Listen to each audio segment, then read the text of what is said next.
Assalamualaikum warahmatullahi wabarakatuh. Di sini saya akan menjelaskan sedikit tentang usaha dari kelompok kami, yaitu kedai kopi. Nah, di sini saya akan menjelaskan tentang latar belakang, tujuan, sama fungsi kedai kopi tersebut. Yang pertama itu latar belakang. Latar belakang kedai kopi di Indonesia ini terus mengalami pertumbuhan di berbagai tempat, mulai dari pelosok desa hingga perkotaan yang saat ini sudah mencapai 10.000 kedai kopi. Diprediksi masih akan terus tumbuh hingga tahun 2020 dengan total pendapatan dari sektor usaha bisnis kedai kopi mencapai 4,16 miliar setiap tahunnya. Peningkatan dan pertumbuhan usaha bisnis kedai kopi ini tidak lepas juga dari meningkatnya jumlah masyarakat Indonesia yang mengkonsumsi kopi. Hasil riset pusat data dan sistem informasi pertanian pada tahun 2017 mencatat bahwa diperkirakannya jumlah masyarakat penikmat kopi di Indonesia terus mengalami peningkatan secara drastis. Usaha kedai kopi di Indonesia secara umum masih menggunakan strategi konvensional, di mana calon konsumen yang datang pesan kopi dan kemudian menikmati kopi di kedai kopi tersebut. Dari sini pemilik kedai kopi pasti akan berpikir keras menawarkan sesuatu yang tidak hanya nyaman tapi memiliki konsep dan daya tarik pengunjung. Terus itu ada kedai kopi yang memiliki konsumen minimalis pada dekorasi kedai kopinya. Selanjutnya ada tujuan dari kedai kopi dari kelompok kami, yaitu yang pertama itu ada saran mengelola modal yang bertujuan untuk mencari laba. Yang kedua, membuka lapangan usaha bagi masyarakat sekitar tempat usaha. Yang ketiga, merealisasikan kreativitas yang dimiliki. Yang keempat, melatih diri agar dapat berwirausaha dengan baik. Yang kelima, menambah pengalaman dan pengetahuan tentang berwirausaha. Manfaat usaha kedai kopi. Yang pertama itu ada memiliki pasar luas. Seperti yang kita ketahui, bisnis coffee shop ini memiliki pasar yang sangat luas, di mana semua kalangan dari kelas bawah hingga atas, usia remaja hingga dewasa dapat dipastikan menyukai kopi. Hal ini yang membuat bisnis ini dapat meraih keuntungan besar. Namun, untuk meraup untung yang besar, kami juga harus menyediakan kopi yang nikmat dan memiliki tempat yang nyaman, harga terjangkau, serta pelayanan yang baik. Yang kedua, omset. Omset harian mudah didapat berbeda dengan bisnis lainnya. Bisnis coffee shop ini kemungkinan akan mendapatkan keuntungan atau omset per hari, di mana omset ini akan meningkat ketika hari libur seperti weekend dan hari libur sekolah atau nasional. Bukan hanya itu, kebiasaan meminum kopi di pagi hari juga memungkinkan konsumen untuk meraih omset, memungkinkan kami untuk meraih omset harian yang lebih besar dibanding bisnis lainnya. Yang ketiga itu membutuhkan menu sederhana. Tidak seperti bisnis kuliner yang lainnya. Jika ingin memulai bisnis kopi, kami harus menawarkan menu sederhana yang dikemas secara unik dan modern. Seperti menu kopi yang dicampur dengan cappuccino, green tea, mocha, milkshake, dan lainnya. Sekian penjelasan tentang tujuan, fungsi, sama latar belakang kedai kopi kami. Assalamualaikum warahmatullahi wabarakatuh. Perkenalkan, nama saya Cynthia Febrianti, NPM 18411116. Di sini saya akan melanjutkan yaitu potensi dan segmentasi pasar. Yang pertama adalah profil konsumen dan segmen pasar.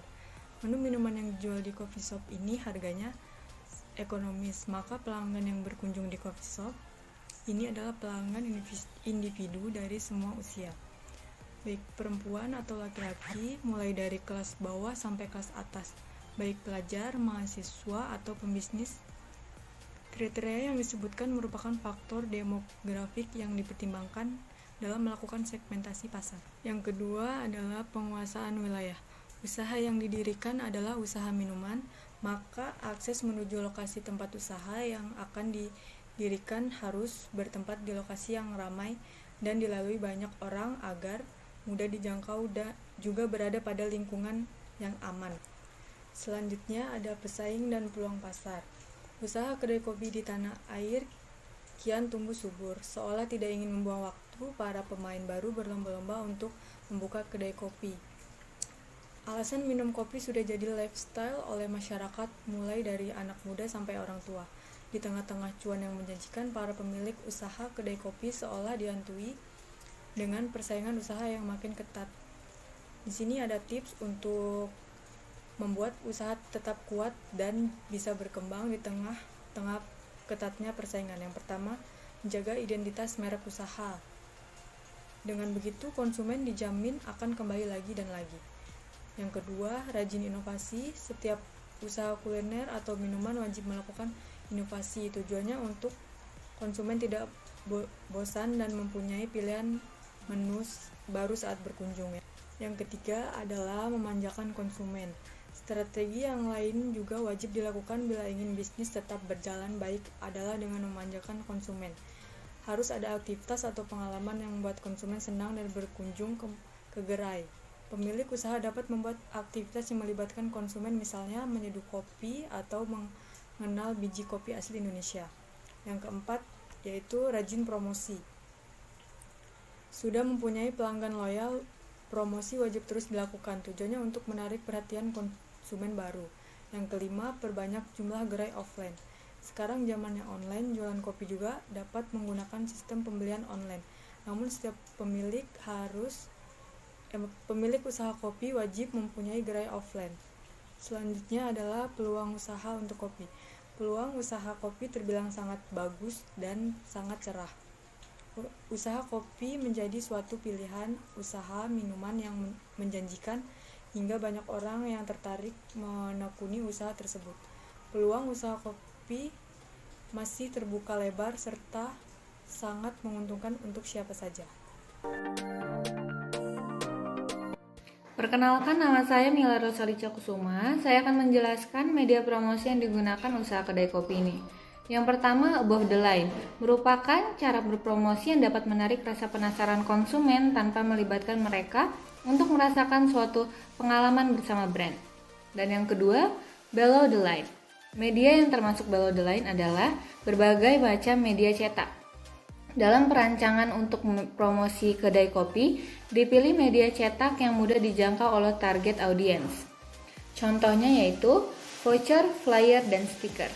Yang ketiga, through the line, merupakan salah satu cara berpromosi yang menggabungkan above the line dan below the line, sehingga memungkinkan konsumen mengerti atau mengalami pengalaman khusus dengan brand sekaligus menyebarluaskan promosi kepada khalayak.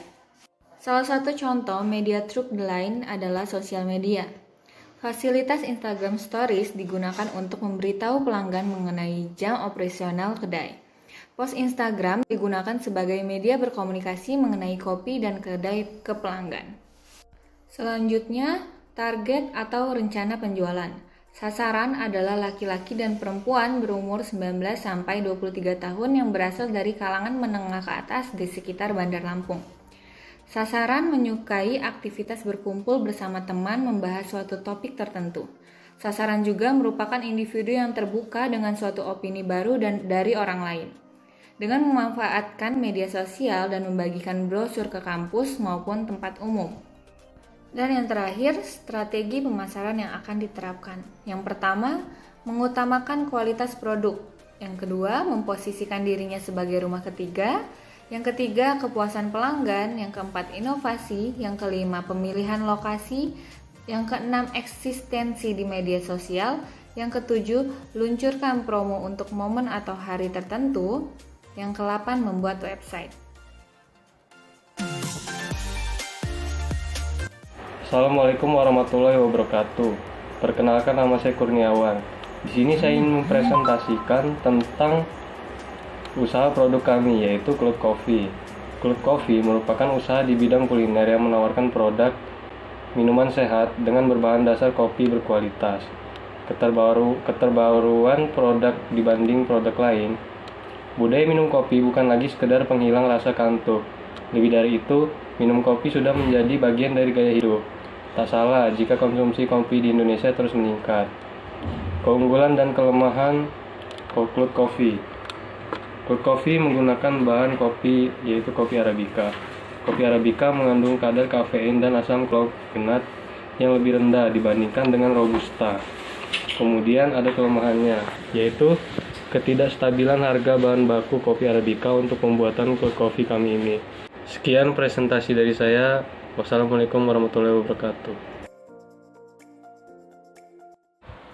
Assalamualaikum warahmatullahi wabarakatuh. Perkenalkan, nama saya Bernardia Kristaditya. Di sini saya akan sedikit mempresentasikan rencana usaha kami, yaitu Cloud Coffee. Di sini saya akan menjelaskan tentang analisis kebutuhan dan tanggung jawab sumber daya manusia. Demi berlangsungnya usaha atau bisnis secara baik dan lancar, maka kami membutuhkan elemen-elemen sumber daya manusia yang nantinya akan bekerja secara tim. Seperti distributor, kami membutuhkan sekali distributor. Karena sebuah usaha akan membutuhkan penyuplai yang baik dan menjalin kerjasama yang baik. Selanjutnya ada tenaga kerja atau pelaku usaha, yaitu meliputi owner atau pemilik usaha. Yang kedua, manajer. Yang ketiga ada barista, ada parmusaji, dan masing-masing elemen ini memiliki tanggung jawab yang begitu besar. Contohnya seperti barista. Barista memegang dan barista memiliki tanggung jawab dan tugas yang begitu penting, seperti menjaga kebersihan bar dan selalu memantau perkembangan alat seperti layak atau tidaknya. Yang selanjutnya ada pramusaji. Peran pramusaji di sini sangatlah penting karena sebagai garda terdepan untuk berkomunikasi dan berinteraksi langsung dengan konsumen terlebih dahulu. Yang kedua ada owner. Owner pun memiliki tanggung jawab. Tidak hanya pemilik usaha, owner di sini memiliki beberapa peran seperti memantau kinerja karyawan dan apakah layak usaha ini berjalan panjang, memberi keputusan. Selanjutnya ada manajer. Kita sudah tahu banyak tentang manajer, yaitu seperti mengkoordinir bagaimana tenaga kerja bisa berjalan dan berproduktif. Terima kasih. Perkenalkan, nama saya Putri Oktavianti, NPM 181411099. Di sini saya akan menjelaskan tentang struktur organisasi. Yang pertama di sini ada owner kita, pemilik bisnis. Kemudian ada manajer yang mengatur dan mengelola bisnis. Kemudian ada barista, kita mempunyai 2 barista. Kemudian pramusaji dan kasir yang mengelola keuangan. Lanjut, biaya dan jadwal kegiatan. Yang pertama ini ada anggaran biaya. Pertama itu ada peralatan, biaya untuk peralatan kopi.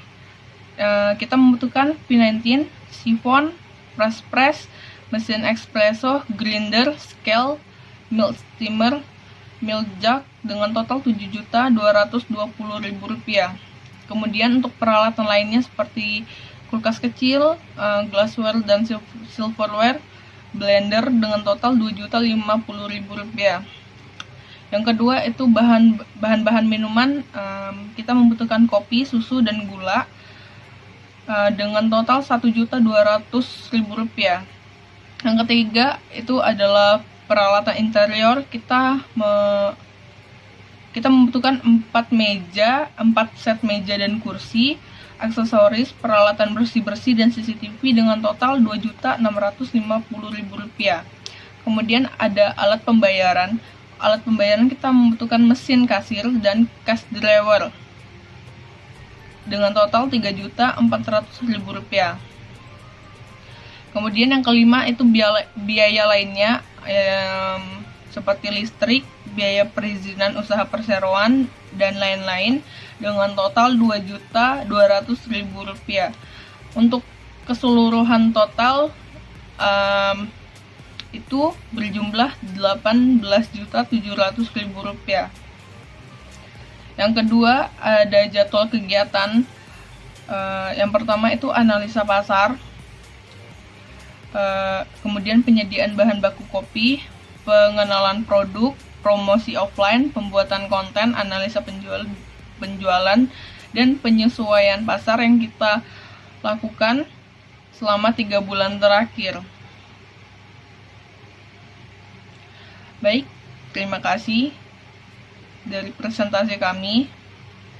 Apabila ada salah, mohon maaf. Assalamualaikum warahmatullahi wabarakatuh.